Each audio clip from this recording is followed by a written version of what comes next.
काठमाडौँका अधिकांश पानीको स्रोतमा हैजा सार्ने जीवाणु संक्रमितको संख्या 19 पुग्यो। कहीँ नभएको जात्रा फिल्म क्षेत्रमा विशिष्ट चलचित्रकर्मी बन्न आफै फारम भर्दैछन् कलाकार। विशेष जानकारी आजको समाचारमा। कर्णाली प्रदेशमा 11 महिनामा विभिन्न विपदका घटनामा परि 305 जनाले ज्यान गुमाए। कस्तो अचम्म, बच्चाको कपडामा सुनको टाँक जडान गरी सुन तस्कर बढ्यो। बालेनलाई गिज्जाउँदै इज्जत बचाउन कट्टु फुकालेर मुख छोप्नु जस्तो देखियो करिश्माको भनाई। इन्धनमा कोटा प्रस्ताव, मोटरसाइकललाई 5 लिटर र गाडीलाई 20 लिटर पेट्रोल दिने। सरकारलाई आयल निगमको पत्र, पैसा नभएर इन्धन आपूर्ति रोकिन सक्छ होसियार। राष्ट्र बैंक हुँदै आयल निगमले गर्यो देश टाँट पल्टने संकेत, केही दिनमै जोर बिजोर हुने। मन्त्री हेरफेर नगर्न बाबुरामले गरेको आग्रह देउबाले गरे अस्वीकार। सुन्दा अचम्म नपर्नुहोला, नेपालमा हवाईजहाज भन्दा विमानस्थल धेरै भएको तथ्य आयो। अनमोल JD2 मा अनुबन्धी हेमराज विसीले नै निर्देशन गर्ने। गगन थापाको हिक्मत, अर्थमन्त्रीले राजीनामा नदिए प्रधानमन्त्रीले हटाउनुपर्छ भन्दै गर्जिए। किसानलाई मल दिनु पहिलो प्राथमिकता, नवनियुक्त कृषि मन्त्री यादवको भनाई। सार्वजनिक सुरक्षा कोषमा आबद्ध सर्मिकको 26 अस्पतालमा निशुल्क उपचार। जोरपाटी सुन्दरीजल सडक कालोपत्रे भएको 2 महिनामा कतै भत्किने र कतै उक्किने समस्या। माओवादी केन्द्र प्रचण्ड र एकीकृत समाजवादी नेपाल बीच चुनाव अघि नै एकता। असारे झरीमा सरकारलाई बजेट सक्ने चटारो, कालोपत्र भएको 2 महिनामै भत्कियो। स्वास्थ्य कर्मीलाई जोखिम भत्ता अविलम्ब उपलब्ध गराउन लोसपाको माग र श्रीलङ्का आर्थिक सङ्कट। पेट्रोल भण्डार रेतिन लागेको ऊर्जा मन्त्रीको चेतावनी लगायतका आज दिनभरका केही महत्त्वपूर्ण र चर्चामा रहेका समाचारहरू आजको यस भिडियोमा।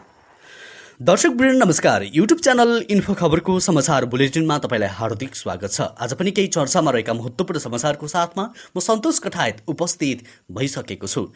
पुरा समाचार अत्यन्तै धेरै महत्त्वपूर्ण भएकाले अन्तिमसम्म हेर्नुहोला र हाम्रो मेहनतको लागि समाचारमा सानो लाइक अवश्य गर्नुहोला र पलपलको न्युज अपडेटका लागि हाम्रो युट्युब च्यानललाई अहिले नै सब्स्क्राइब गर्नुहोला। साथै हाम्रो समाचारलाई कुन ठाउँ, कुन जिल्ला र कुन देशबाट यति बेला प्रत्यक्ष रूपमा हेर्दै हुनुहुन्छ तलको कमेन्ट बक्समा जानकारी गराउनुहोला। अब खबर विस्तारमा। काठमाडौँ उपत्यकामा हैजा संक्रमितको संख्या 19 पुगेको छ।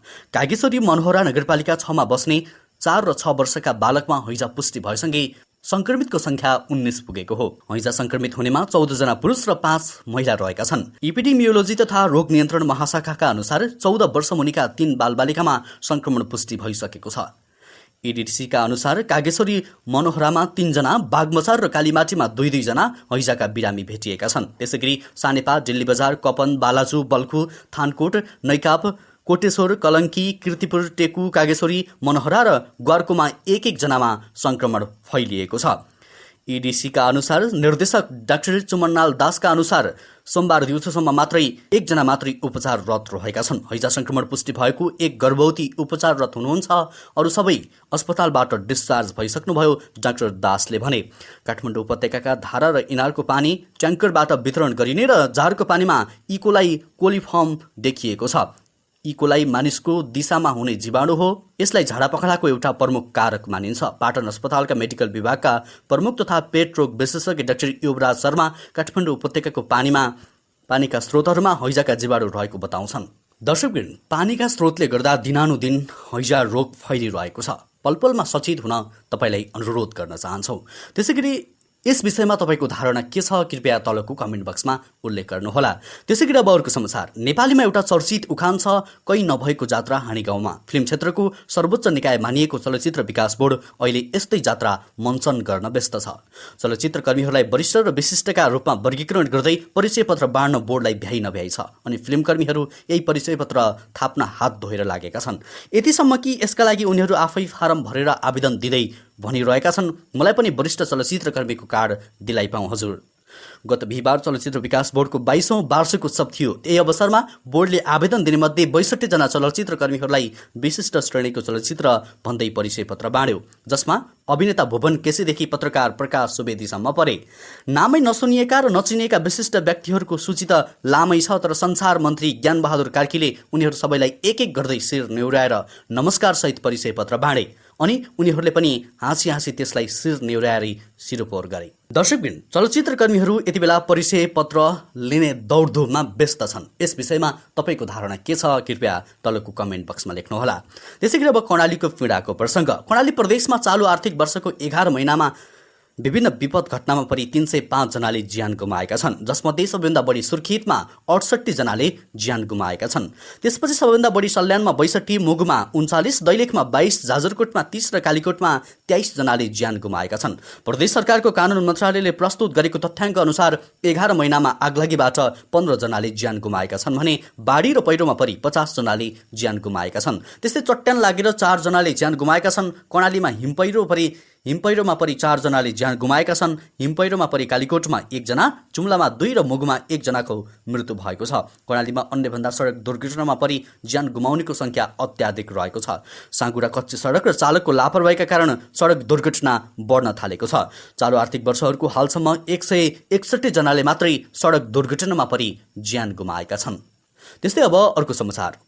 बच्चाको कपडामा सुनको चाँच जडान गरी सुन तस्करी गरेको आरोपमा त्रिभुवन विमानस्थलबाट एक यात्रु पक्राउ परेका छन्।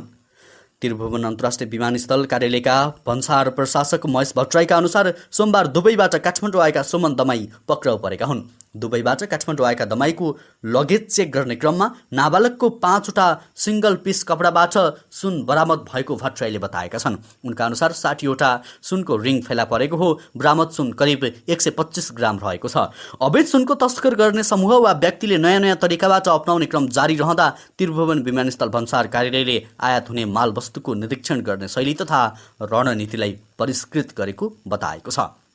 विशेष गरी विदेशबाट नेपाल आउने कतिपय यात्रुलाई अपरिचित वा सामान्य परिचित व्यक्तिले ललाई फकाई कुनै मालवस्तु जस्तै torchlight, iron, mixer, radio speaker, पानी तान्ने मोटर आदि आफ्ना आफन्तका लागि पुर्याइदिन भनेर अनुरोध गर्ने गरेको पाइन्छ। यो विषयमा सबैजना सजग हुन जरुरी पनि छ। त्यस्तै अब अर्को प्रसङ्ग। अभिनेत्री करिश्मा मानन्दरले काठमाडौँ महानगरमा फुटपाथमा बसेका साना व्यवसायीहरूलाई महानगर प्रहरीले हटाएको घटनालाई केन्द्रमा राख्दै सामाजिक सञ्जाल मार्फत असन्तुष्टि जनाएकी छन्। अब पनि काठमाडौँको रैथाने बासिन्दा भएको उल्लेख गर्दै आफूले नबुझेको केही कुरा उठाएको उनको भनाइ छ। महानगर सफा हुनुपर्छ, सही हो। हामीले आफ्ना करोडौँ पर्ने घर जग्गा भत्काउन दिएर बाटो फराकिलो बनाउन सहयोग गर्यौँ, सही हो। उनले लेखेकी छन्, बाटोमा हिँड्ने ठाउँ ओगटेर पसल राख्नु हुँदैन, त्यो पनि सही हो। तर गाउँ छोडेर सहरमा गरी खान मानिस किन आउँछन् भन्ने प्रश्न पनि उनले उठाएकी छन्। उनले लेखेकी छन्, गाउँमा स्वास्थ्य छैन, शिक्षा छैन, बाटो छैन, सिँचाइ छैन, दैविक प्रकोपमा परेकाहरूको लागि घाँस बाँस कपास छैन। उनीहरूले समयमा क्षतिपूर्ति पाउँदैनन्। त्यो समयमा उनीहरूका केटाकेटीले नपढ्ने त्यस्ता व्यक्तिले आफ्नो लागि आफै जोहो गर्नुपर्ने अवस्था रहेको उल्लेख गर्दै ऊ अशिक्षित छ, गरिब छ, लाचार छ भनेर जे पनि गर्न मिल्छ भन्ने प्रश्न समेत गरेकी छन्। यो काठमाडौँको मात्रै समस्या नभएर भविष्यमा हरेक महानगरको समस्या हुने उनको तर्क रहेको छ। उनले लेखेकी छन्, स्ट्रिट फुड र सामान बेच्ने चलन हरेक मुलुकमा छ। मानिसहरूले, पर्यटकहरूले यसको आनन्द उठाइरहेको देख्न सक्छौँ।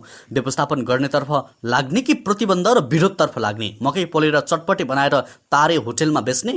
दर्शकवृन्द, यस विषयमा को सही छ? बालेन शाह कि नायिका तथा नेत्री करिश्मा मानन्दर को कसरी सही या गलत? भिडियो हेर्ने सबैजनाले तलको कमेन्ट बक्समा अनिवार्य कमेन्ट गर्नुहोला। बालेन शाहको पक्षमा हुनुहुन्छ भने I am with Balen Shah लेख्नुहोला र करिश्मा मानन्दरको पक्षमा हुनुहुन्छ भने आई एम विथ करिश्मा भनेर लेख्नुहोला। त्यस्तै अब अर्को समाचार। नेपाल आयल निगमले पेट्रोलियम पदार्थको खपत गर्न 2 पाङ्ग्रे र साना सवारी साधनलाई कम पेट्रोल दिने उपाय अघि सारेको छ। इन्धनको बढ्दो मूल्यका कारण वित्तीय अवस्था नाजुक बनेको भन्दै निगमको सोमबार सरकारलाई 10वटा उपाय सिफारिस गरेको कार्यक्रम सार्वजनिक भएको छ, जसमा एउटा त्यस्ता सवारी साधनलाई कम पेट्रोलियम पदार्थ दिने पनि उल्लेख छ। निगमका प्रवक्ता विनितमणि उपाध्यायका अनुसार इन्धनको मूल्य वृद्धिका कारण मुलुकको अर्थतन्त्र र निगमलाई जोगाउन यस्ता उपाय तत्काल अवलम्बन गर्न आग्रह गरिएको हो। सोमबार बसेको निगमको बैठकले इन्धनको खपत कम गर्न तत्काल 10वटा उपाय अवलम्बन गर्न आग्रह गरिएको र त्यसमध्ये 2 पाङ्ग्रे र साना गाडीलाई कम मात्रामा इन्धन दिने पनि रहेको प्रवक्ता उपाध्यायले जानकारी दिएका छन्। मोटरसाइकललाई 5 लिटर, कार र जिपलाई 20 लिटर, बढीमा एकै पटकमा मात्र इन्धन दिन आग्रह गरिएको छ। प्रवक्ता उपाध्यायले भने, यसबाहेक शनिबार देशका प्रमुख शहरमा सवारी साधन निषेध गर्न सरकारका 10वटा सुझावलाई पेश गरेका छौँ। त्यसैगरी नेपाल आयल निगमले घाटा चुरिएर थेक्नै नसक्ने अवस्था बनेको भन्दै प्रधानमन्त्री र उद्योग वाणिज्य तथा आपूर्ति मन्त्रीको ध्यान आकर्षण गराएको छ। सोमबार दुवै निकायमा पत्रचार गर्दै निगमले आर्थिक स्रोतको जोहो नभए निकट भविष्यमै इन्धन आपूर्ति प्रभावित हुन सक्ने पनि चेतावनी दिएको छ। निगमका कार्यकारी उमेश प्रसाद थानीले लेखेको पत्रमा भनिएको छ, विषम परिस्थितिमा निगमलाई कुनै स्रोतबाट आवश्यक रकम उपलब्ध हुन सकेन, मूल्य समायोजन पनि हुन नसकेको हुँदा निकट भविष्यमा नै पेट्रोलियम पदार्थको आपूर्तिमा समस्या हुन सक्छ, उनले भनेका छन्। दर्शकवृन्द, यो नियम तपाईँलाई कस्तो लाग्यो कृपया कमेन्ट बक्समा आफ्नो धारणा व्यक्त गर्नुहोला। त्यस्तै अब अर्को समाचार। नेपालको आन्तरिक उडानमा हवाईजहाजको तुलनामा विमानस्थलको संख्या अधिक पुगेको छ। नेपाल नागरिक उड्डयन प्राधिकरणको तथ्याङ्क अनुसार अहिले देशभर 53 विमानस्थल सहित 53वटा विमानस्थल निर्माण सम्पन्न भइसकेका छन्, तर 33वटा मात्र सञ्चालनमा छन्। 20वटा विमानस्थलमा जहाज उड्दैनन्। यता आन्तरिक उडानमा हवाईजहाजको संख्या भने 52वटा रहेको छ। नेपाल वायुसेवा निगमले उडाइरहेका ट्विन अटर जहाजसहित 52वटा जहाजले 53 विमानस्थलसहित 33वटा विमानस्थलमा सेवा दिएका छन्।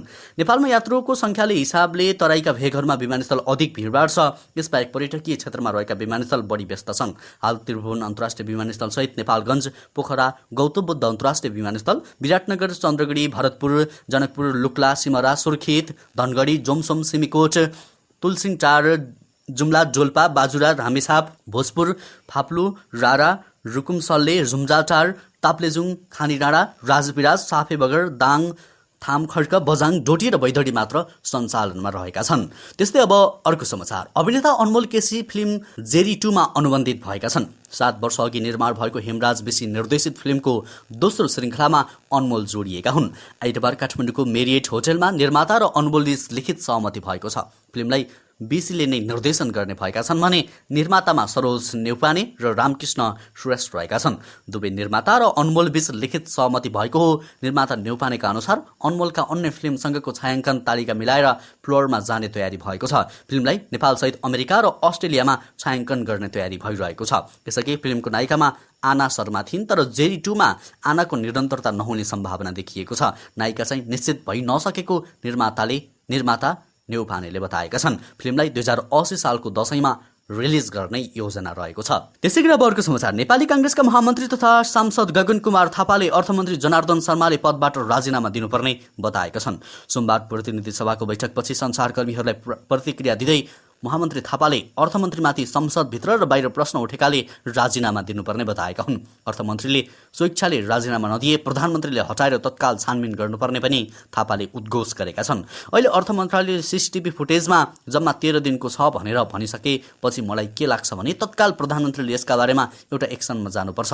यत्रो विषय संसदमा उठ्यो, बाहिर उठ्यो, हो होइन मलाई थाहा छैन, तर यो विषय उठिसकेपछि मैले बुझेको कि अर्थमन्त्रीजीले अहिले राजीनामा दिनुपर्छ कि प्रधानमन्त्रीजीले उहाँलाई अहिले नै हटाउनुपर्छ र तत्काल छानबिन गर्नुपर्छ, उनले भने। त्यस्तै अब अर्को प्रसङ्ग। योगदानमा आधारित सामाजिक सुरक्षा कोषमा आबद्ध श्रमिकले 26 अस्पतालमा परिचय पत्र कार्ड देखाएर निशुल्क उपचार गर्न पाउने भएका छन्। सोमबार सामाजिक सुरक्षा कोषले स्वचालित विद्युतीय प्रणालीमा आधारित स्वास्थ्य सेवा प्रभागको श्रम रोजगार तथा सामाजिक सुरक्षा मन्त्री शेरबहादुर कुँवरले शुभारम्भ गरेका हुन्। कोषले अनलाइनको शुभारम्भ गरेसँगै अनलाइन प्रणाली 7 प्रदेशमा रहेका 26 अस्पतालमा कोषको परिचय देखाएर निशुल्क रूपमा उपचार गर्न सकिने व्यवस्था गरेको हो। स्वचालित विद्युतीय प्रणाली सेवाको शुभारम्भ गरेसँगै कोषमा आबद्ध श्रमिकहरूले निशुल्क रूपमा तोकिएका अस्पतालहरूमा उपचार गराउन पाउने भएका छन्। त्यस्तै अब अर्को प्रसङ्ग। जनता समाजवादी पार्टीका संघीय परिषद अध्यक्ष डाक्टर बाबुराम भट्टराईले मन्त्री हेरफेर रोक्न गरेको आग्रह प्रधानमन्त्री शेरबहादुर देउवाले अस्वीकार गरेका छन्। पार्टीका अध्यक्ष उपेन्द्र यादवले 3 मन्त्रीलाई फिर्ता बोलाएर नयाँ नाम पठाएपछि भट्टराईले त्यसलाई रोक्न खोजेका थिए, तर प्रधानमन्त्री देउवाले भट्टराईको आग्रह अस्वीकार गरेका जसपा नेता गंगा नारायण श्रेष्ठले बताएका छन्। यादवले आइतबार राप्ती कृषि मन्त्री महेन्द्र राय यादव, भौतिक पूर्वाधार मन्त्री रेणुकुमार यादव र वन मन्त्री राम सहाय प्रसाद यादवलाई फिर्ता बोलाएर कृषिमा मृगेन्द्र प्रसाद सिंह, भौतिक पूर्वाधारमा मोहम्मद इस्तियाक राई र वन मन्त्रालयमा प्रदीप यादवको नाम पठाएका थिए, तर भट्टराईले त्यसमा आफ्नो सहमति नभएकाले मन्त्री नियुक्त नगर्न र शपथ नगराउन आग्रह गरेका छन्। तर प्रधानमन्त्रीले नमानेपछि जसपाबाट सरकारमा गएका 3 मन्त्रीले पद तथा गोपनीयताको शपथ लिनुका साथै पदभार ग्रहण समेत गरिसकेका छन्। त्यसैगरी अब मल अभाव भएको प्रसङ्ग। नवनियुक्त कृषि तथा पशुपक्षी विकास मन्त्री मृगेन्द्र कुमार सिंह यादवले किसानलाई मल दिनु आफ्नो पहिलो प्राथमिकता भएको बताउनु भएको छ। सोमबार मन्त्रालयमा पुगेर पदभार ग्रहण गरेसँगै सञ्चारकर्मीहरूलाई संक्षिप्त प्रतिक्रिया दिँदै मन्त्री यादवले किसानलाई मल दिनु आफ्नो पहिलो प्राथमिकता भएको बताउनुभयो। उहाँले मल अभाव भएको र किसानले मल नपाएको भन्दै आफ्नो पहिलो प्रयास किसान समक्ष मल पुर्याउनु भएको बताउनुभयो। उहाँले बाँकी कामहरू मन्त्रालयको ब्रिफिङ सुनेसँगै तय गर्ने जानकारी दिनुभयो। मन्त्री यादवले सोमबार नै राष्ट्रपति विद्यादेवी भण्डारीसँग पद तथा गोपनीयताको शपथ लिनुभएको थियो। त्यस्तै अब अर्को प्रसङ्ग। नेकपा माओवादी केन्द्र र नेकपा एकीकृत समाजवादीले चुनाव अघि नै पार्टी एकता गर्ने तयारी गरेका छन्। पछिल्लो समय माओवादी केन्द्र र एकीकृत समाजवादीका नेताहरूबीच चुनाव अघि नै पार्टी एकता गर्ने विषयमा छलफल भएको, छलफल सकारात्मक रहेको नेताहरूले बताएका छन्। यसअघि कांग्रेस बाहेक सत्ता गठबन्धनमा रहेका दलहरूले छुट्टै गठबन्धन बनाउने विषयमा कुराकानी अघि बढाएका थिए। अहिले उनीहरूको संवाद चुनाव अघि कम्तीमा माओवादी केन्द्र र नेकपा एकीकृत समाजवादी बीच गरेर अघि बढ्ने विषयमा केन्द्रित छ। आइतबार ललितपुरको 7 दोपाटो स्थित एक घरमा भएको तत्कालीन नेकपाका 5 जना सचिवालय सदस्यहरू, नेकपा माओवादी केन्द्रका अध्यक्ष पुष्पकमल दाहाल प्रचण्ड र नारायण काजी सुरेश, नेकपा एकीकृत समाजवादीका अध्यक्ष माधव कुमार नेपाल र नेता झलनाथ खनाल र भर्खरै नेकपा एकता राष्ट्रिय अभियान खोलेर त्यसको संयोजक बनेका वामदेव गौतम बीच छलफल भएको थियो। त्यस्तै अब अर्को प्रसङ्ग। यही हो असारे विकासको शैली। आर्थिक वर्षको पहिलो महिना साउनमा 94 करोड रुपियाँ मात्रै खर्च भएको थियो। त्यसयता नीतिगत समस्या, आन्दोलनको बहाना र अदालती अवरोध देखाएर विकासमा काम रोकिए। जब असार लाग्यो, सरकारी कर्मचारीदेखि निर्माण कम्पनीलाई विकासको हतारो सुरु भयो। यो असारमा दैनिक जसो औसतमा 1 अर्ब रुपियाँभन्दा धेरै खर्च भइरहेको छ। 14 दिनमा 15 अर्ब 20 करोड पैसा निकासा भएको छ। बजेट सक्ने पर्ने भएकाले सिंहदरबारकै वरिपरि असारे झरीमा पिचमाथि पिच भइरहेको छ। राजधानीका व्यस्त सडकमा ट्राफिक प्रहरी नै खटाएर निर्माण दिनारात कालोपत्री गर्ने हतारोको काम भइरहेको छ। असारपछि रकम फिर्ता जानु हो। राजधानीका व्यस्त सडकमा ट्राफिक प्रहरी नै खटाएर दिनरात कालोपत्री गर्ने हतारोको कारण भने असारपछि रकम फिर्ता जानु नै हो। तर इन्जिनियरहरू भने नै कालोपत्री गरिएको ठाउँमा 3 घण्टासम्म पानी परे त्यो काम नलाग्ने बताउँछन्। मिलेमत्तोमा कमजोर काम गर्ने र कमिसन मिलाएर रकम निकासा गर्ने प्रविधिले यो बेलाको कामको गुणस्तर कमजोर हुने जनगुनासो छ। नयाँ पार्टी खण्ड कालोपत्री भएको 2 महिनामा कतै भत्किने र कतै भत्काएको अवस्थामा रहेको छ। ठेक्का भएको 7 वर्षमा कालोपत्री भएको सडक 2 महिनामै भत्किँदा फेरि खाल्डाखुल्डी पानी जम्ने र धुलो उड्ने समस्या दोहोरिएको छ। त्यस्तै अब विदेशको प्रसङ्ग। 7 दशकमा सबैभन्दा चरम आर्थिक सङ्कट खेपिरहेको श्रीलङ्कामा इन्धनको भण्डार रितिने चेतावनी देशका ऊर्जा मन्त्रीले दिएका छन्। नियमित माग पूरा गर्ने गरी वितरण गर्ने हो भने श्रीलङ्कामा बाँकी भएको पेट्रोल 1 दिनका लागि पनि नपुग्ने कञ्चन बेजेसेकले जानकारी दिएका छन्। अब 2 सातापछि मात्र श्रीलङ्कामा थप पेट्रोल आइपुग्ने उनले आइतबार बताए। इन्धन, खाद्य पदार्थ र औषधि आयात गर्न पनि निकै गाह्रो परिरहेको बेला गत साता श्रीलङ्काले अत्यावश्यक सेवाका बाहेक अरू सवारी साधनलाई डिजल र पेट्रोल बेच्न रोक लगाएको थियो। त्यस्तै अब अर्को प्रसङ्ग। श्रीलङ्कामा केवल 12,774 टन डिजल र 4,061 टन पेट्रोल बाँकी भएको बेजेसकले संवाददाताहरूलाई बताए। पेट्रोलको अर्को खेप जुलाई 22 र 23 का बीचमा आउने अपेक्षा छ। उनले भने डिजल यही साताको अन्त्यतिर आइपुग्न सक्छ। यद्यपि बेजेसेकले इन्धन र कच्चा तेल आयात गर्ने योजनाका लागि पर्याप्त रकम नभएको चेतावनी उनले दिएका छन्।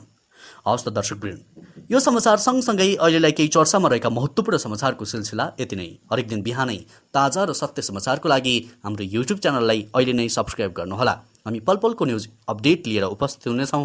तबसम्मका लागि समाचार कक्षका सम्पूर्ण सहकर्मीसहित म पनि बिदा हुन्छु। नमस्कार।